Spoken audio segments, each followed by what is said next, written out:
Hello বন্ধুরা, শাশুড়ি মা রান্নাঘরে তোমাদেরকে অনেক অনেক স্বাগত। দেখো আজকে আমি একটা রেসিপি নিয়ে চলে এসেছি। রেসিপিটা অবশ্যই তোমরা দেখো, দেখে কমেন্ট করে জানাবে আমার এই রেসিপিটা তোমাদের কেমন লাগলো। রেসিপিটা হলো আজ আমি বানাবো পুঁই শাকের ঘ্যাঁট। এই দেখো পুঁই শাক নিয়ে নিয়েছি। এখানে পুঁই শাকেতে যা যা সবজি লাগে, কুমড়ো, আলু, বেগুন কেটে নিয়েছি। আর আমি কাঁচা লঙ্কা দিয়ে বানাবো পুঁই শাকটা। আর এখানে আমি নিয়েছি মাছের মাথা, কাতলা মাছের মাথা। দেখো বড় বড় সাইজের কাতলা মাছের মাথা নিয়ে নিয়েছি, তাতে একটা রুই মাছেরও মাথা আছে।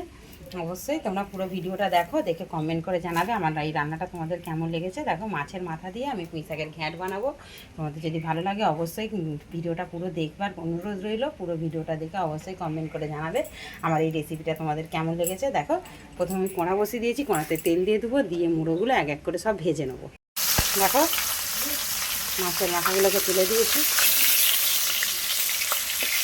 ভালো করে মাছের মাথাগুলো ভেজে নেবো।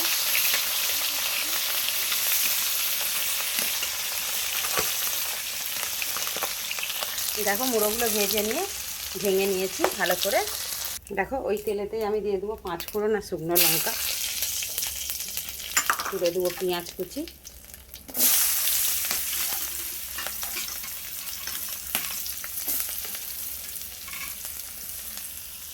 দেখো পেঁয়াজটা ভাজা ভাজা হয়ে গেছে, দিয়ে দেবো আদা বাটা।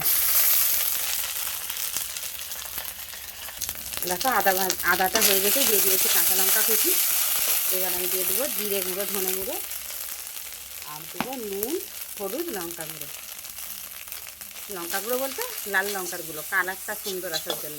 আমি এখানে তরকারিতে কাঁচা লঙ্কা ব্যবহার করেছি, কেন এইসব শাক সবজি রান্না কাঁচা লঙ্কা দিলে ভালো লাগে। আমি মশলাটা এবার ভালো করে কষিয়ে নিয়ে তোমাদেরকে আবার দেখো মশলাটা আমার কষা হয়ে গেছে। যে সবজিটা কেটে রেখেছিলাম ওটা দিয়ে দেবো।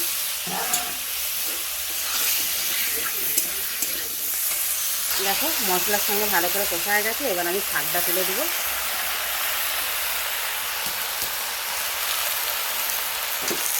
দিয়ে ভালো করে নাড়তে থাকবো, ভালো করে আমি নেড়ে নেড়ে একদম কষে নেবো।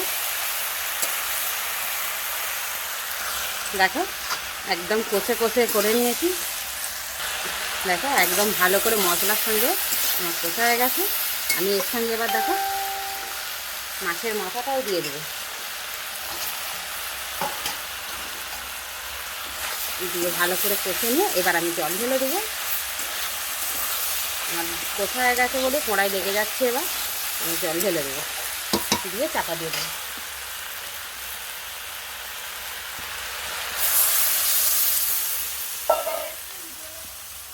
দেখো হয়েই এসছে প্রায়, এবার আমি দিয়ে দেবো চিনি। দেখো বন্ধুরা তরকারিটা আমার হয়েই এসেছে, ঢেলে নেবো, একদম শুকনো শুকনো করে নেবো। ঢেলে নিয়ে তোমার দিকে আবার শেয়ার করবো। হয়ে গেলে আমার পুঁই শাকের ঘ্যাঁটটা তৈরি হয়ে যাবে কাতলা মাছের মাথা দিয়ে।